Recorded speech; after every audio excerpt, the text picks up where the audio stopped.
You've booked your cruise and are super excited about the places that you're going to visit. Now what? Should you book an excursion? If so, how and why? Ahoy travelers, it's Amy here to help you make your travel experience a success by addressing your cruise excursion questions. First off, what is an excursion?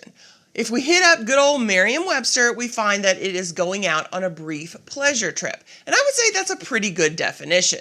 If you're wanting to go beyond the cruise terminal, you may find that getting on one of these brief pleasure trips is a great way to explore this destination. So let's look at a couple of questions that you may have about excursions. So the first question is, should you spend the money on an excursion? Well, that really depends on several different factors. Number one, is this a place that you can explore on your own?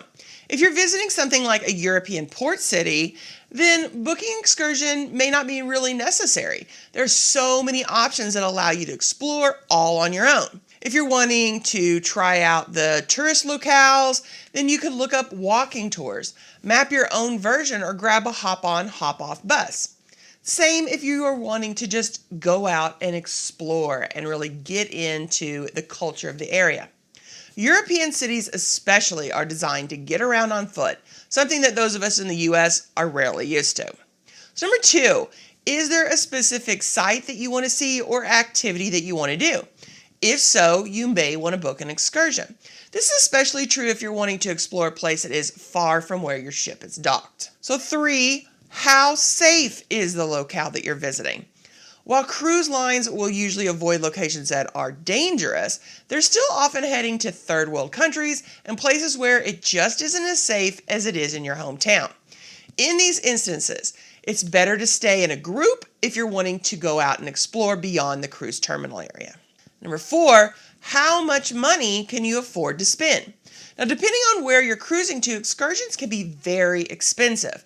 A great example of this is Alaska. It's a popular cruise destination where excursions usually begin at least $200 a person and then go up from there. Destinations like that may mean that you need to hold off a year, save for another year so that you can afford to purchase those excursions that you really want, or maybe choosing to book just one excursion that you want the most. If expensive excursions are not in your budget, then you're going to need to do your research and find fun and interesting things to do near the port. It's totally possible, it just takes a little effort. The next question we're going to look at is, do you need to book your excursion with the cruise line? Not always, and they're almost always going to be more expensive than excursions booked with independent companies. So when would you want to go ahead and book through the cruise line? If your excursion is an all-day affair, you may want the safety of booking through the cruise line. If your ship is planning to be at port from maybe 8 to 5 and your excursions from 9 to 4, then it's possible that you'll want to go ahead and book with the cruise line. Why? Because the ship will wait for you if you are on a cruise line excursion. If for some reason your group doesn't get back by the all-aboard time, you don't need to worry. Some independent excursion companies will guarantee that they will get you back to your ship on time, and if they can't, they will get you to your next port to meet with your ship. I've booked through sites that make these guarantees. You just want to make sure that you read the fine print and know what you're getting into if something does go wrong. Another reason to book through the cruise line is if your ship is traveling to a place that may be known for crime or violence. Once again, lines will avoid really dangerous places, but in some areas you may feel more comfortable sticking with the cruise line excursions because they've vetted these companies and will often even send out a crew member to go on the excursion with guests. There is the chance that the excursion you want is only available through the cruise line. Then you're probably going to want to book through them. Well, I've yet to see that be the case. It is always possible. If it's something you really want to experience, that extra cost may be worth it to you. The last reason you may find that booking through the cruise line is worth it for you is convenience. Working with the cruise line often means getting picked up right outside the cruise ship, which can be a big benefit. We've had to walk a long way to get outside the terminal area to meet up with our tour operator when booking through an independent excursion site. And I have gotten lost and turned around trying to find these areas. If you've been to Costa, you know what I'm talking about. Convenience and ease is definitely something that may be important to you.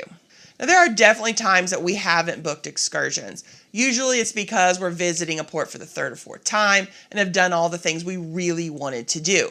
Cruising a lot of Western Caribbean cruises means that we have been to Cozumel a lot. Usually we use this as a beach day, but it's also one of those stops that a lot of frequent cruisers don't mind skipping once in a while. So what is the most you've ever spent on an excursion? What was it, and was it worth the cost? I definitely want to hear about it. Now, if you're looking for more information on booking excursions, why not stick around and check out this video where I talk about where to find those independent excursion sites, and then come back for more information designed to help you have an amazing cruise. Have a blessed week, everyone.